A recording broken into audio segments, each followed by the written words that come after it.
সবাইকে জানাই নীল ষষ্ঠীর অনেক অনেক শুভেচ্ছা আর অনেক ভালোবাসা। আজ নীল পুজো, বাবা ভোলানাথের পুজো। বাবা ভোলানাথকে পুজো দিতে ভক্তের সমাগমটা একটু দেখো। আজকে সারাদিনই ভিড় থাকবে এরকমই, হয়তো এর থেকেও অনেক বেশি। ওই যে দেখতে পাচ্ছ লাস্ট ওই পর্যন্ত লাইন, আমাদের গ্রামের মহাদেবতলায়। এই মন্দিরটা খুবই জাগ্রত, সবাই আসে এখানে জল দিতে।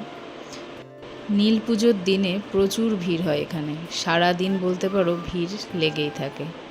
আমি গেছিলাম ভোর 4:30 নাগাদ, তখন অন্ধকার অন্ধকার ছিল, সকাল হয়নি তখনও। ভেবেছিলাম হয়তো এই টাইমে ভিড়টা অল্পই থাকবে, কিন্তু না, অনেকটাই ভিড় আর অনেকটাই লাইন। যেহেতু বয়রার ঘাট থেকে সবাই আসে এখানে জল দিতে, সেই টাইমে অনেকেই এসেছিল। এর আগে তো শুনলাম আরও অনেক ভিড় ছিল, তখন একটু সেই তুলনায় ফাঁকা ছিল।